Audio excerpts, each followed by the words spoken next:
ប្រវត្តិយូរលងមានប្រវត្តិដ៏អស្ចារ្យសិល្បៈក្បាច់គុណដែលល្បីក្នុងលោកកាប្រទេសជាច្រើននៅក្នុងលោកតែងតែពោលសរសើរថាក្បាច់គុណខ្មែរខ្លាំងរៀបដូចដំរីសាយគ្រាន់តែវាយមកដៃផាំងលន់ថ្មងលងឿងក្បាលជង្គង់ហោះកែងឆេះអាចស្លាប់បាត់សងខាយនាគវត្តកំទុយកែងមកខ្លាំងដូចខ្លាយគ្រាន់តែលឺតែខ្មែរវាយណាខ្លាញ់ញ័យដូចឆ្មាក្បាច់ខ្មែរពិតជាខ្លាំងមិនមែនតែខ្ញុំចេះតែថាបើមិនជឿសាក់មើលទឹកតែខ្លាំងបើប៉ុណ្ណាវាច់ពីមួយទៅមួយគ្មានកាព្រើខ្លាញ់ណាណាគ្មានកាព្រើខ្លាញ់ណាណាទេយើសិល្បៈគុណខ្មែរយើសិល្បៈគុណខ្មែរសិល្បៈគុណខ្មែរយើសិល្បៈគុណខ្មែរ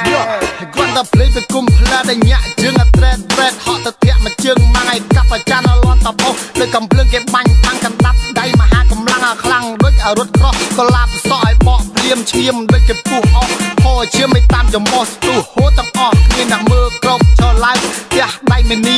ហើយលន់មាត់គ្រប់គ្នាតែកម្ពុជាពិតជាខ្លាំងមើលទៅគូប្រកួតសន្លប់ដូចជាត្រីអាំងប៉ះអ្នកខ្លាំងដូចជាត្រីអាំងឯដូចជាត្រីអាំងយ៉ាងងាយយ៉ាសិល្បៈគុណខ្មែរ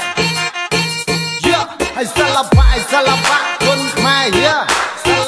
សិល្បៈគុណខ្មែរយ៉ាហើយសិល្បៈគុណខ្មែរបាច់គុណបុរាណខ្មែរជាគេដំណើរពីដូនតាមានប្រវត្តិដ៏យូរលង់មានប្រវត្តិដ៏អស្ចារ្យក្បាច់គុណបុរាណខ្មែរគ្មានចម្លងអំពីអ្នកណាបានបន្សល់ទុកមកឆ្លាក់លើប្រាំងសិលាការពារប្រទេសជាតិមាតុភូមិដែនដីដ៏អស្ចារ្យទុកឲ្យក្មេងចំនួនក្រោយហាត់រៀនថែរក្សាត្រូវតែចងចាំទុកគេដំណើរពីដូនតាកុំឲ្យគុណខ្មែរនេះបាត់បង់លិចលងដូចត្រីមច្ឆាបាត់ទៅនៅក្នុងទឹកត្រឹមហែលឆ្លេឆ្លាថែគុណខ្មែរឲ្យល្បីដូចបាសីហោះហើរលើវិហារឲ្យមានផ្សាយទៅទូទាំងលោកកាឲ្យគេពោលសរសើរថាអស្ចារ្យមែនគុណខ្មែរ